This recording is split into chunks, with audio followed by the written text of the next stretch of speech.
आज तक आप सभी ने कई कथाएं और कहानियां सुनी होंगी जो हिंदू धर्म के ग्रंथों से जुड़ी हैं, लेकिन क्या आपने महाभारत की यह कहानी सुनी है जो आज हम आपको बताने जा रहे हैं? जी दरअसल आप सभी ने देखा होगा, कुत्ते वह जानवर है जो हमेशा खुले में सहवास करते हैं, लेकिन आपने सोचा है आखिर ऐसा क्यों? जी दरअसल द्रौपदी के श्राप के चलते ऐसा होता है और आज हम आपको बताने जा रहे हैं वह कहानी। नमस्कार मित्रों, आज के हमारे इस नए वीडियो में अर्जुन द्रौपदी से विवाह कर उन्हें अपने घर लाए तो मां कुंती ने अनजाने में यह कह दिया था कि जो भी वो लाया है उसे सभी भाई बराबर में बांटकर उसका उपयोग करेंगे, और इसी वजह से पांचों भाइयों को द्रौपदी से विवाह करना पड़ा था। कहा जाता है द्रौपदी ने भगवान शिव की पूजा करके उनसे वरदान मांगा था कि उन्हें बल, बुद्धि, कौशल, शौर्य और नैतिकता में परिपूर्ण वर प्राप्त हो। हालांकि द्वापर युग में ऐसा संभव नहीं हो सका, हर व्यक्ति में कुछ न कुछ कमी होती थी और इसी वजह से द्रौपदी को ये सारे गुण उनके अलग अलग पतियों में मिले और इसी कारण उन्हें 5 पांडवों से शादी करनी पड़ी थी।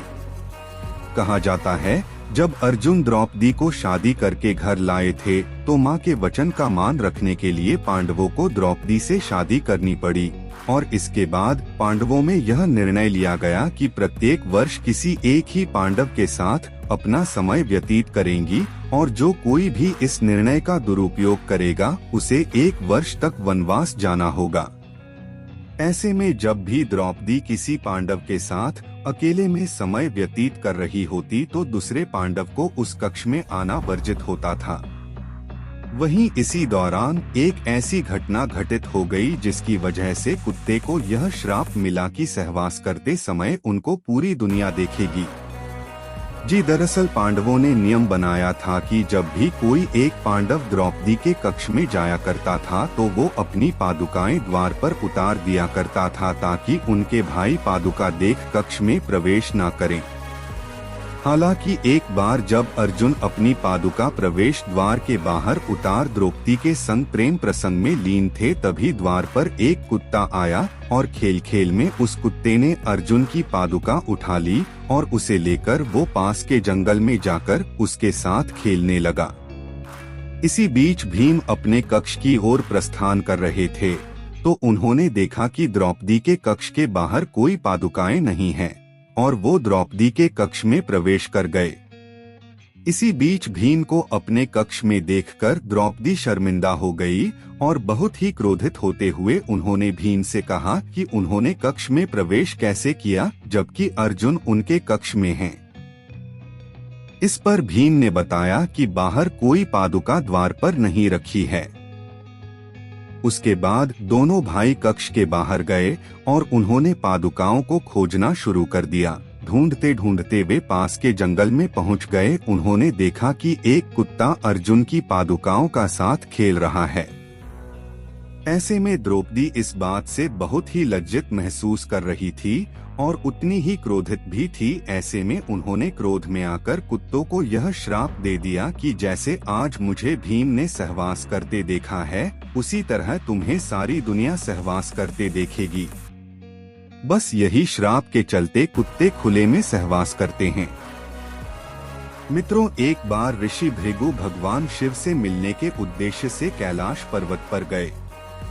उन्होंने शिव के घर का दरवाजा खटखटाया मगर किसी ने भी कोई जवाब नहीं दिया। इसकी वजह यह थी कि शिव पार्वती संग संभोग कर रहे थे और इसी वजह से दरवाजा नहीं खोल पाए। बाबा भृगु की बेचैनी बढ़ती गई और वे दरवाजे को जोर जोर से पीटने लगे।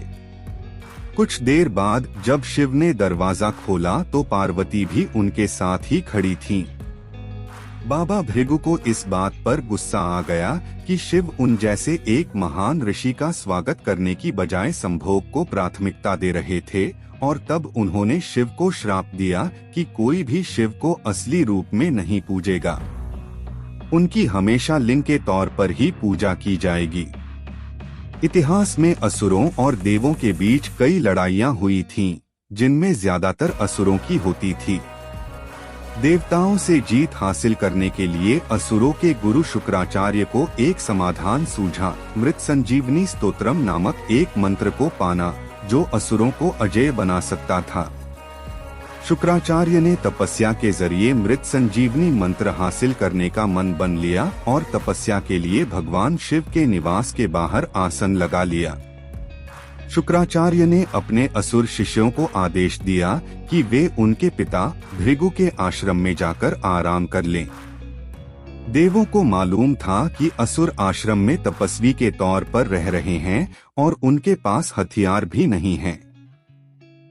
सारे देवता असुरों को मारने निकल पड़े। देवों से बचने के लिए असुरों ने भृगु की पत्नी से सुरक्षा की मांग की। भृगु की पत्नी इतनी ताकतवर थी कि उसने इंद्र को स्थिर कर दिया। देव डर गए और भागे भागे भगवान विष्णु के पास जा पहुंचे। विष्णु जी ने देवताओं से कहा कि अगर वे बचना चाहते हैं तो उनके शरीर में प्रवेश कर जाएं। इस बात पर भृगु की पत्नी भड़क उठी और विष्णु को धमकाया कि अगर उन्होंने ऐसा किया तो उन्हें इसका अंजाम भुगतना पड़ेगा। जब भृगु ने सुना कि उनकी पत्नी को मार डाला गया है तो वे आग बबूला हो गए।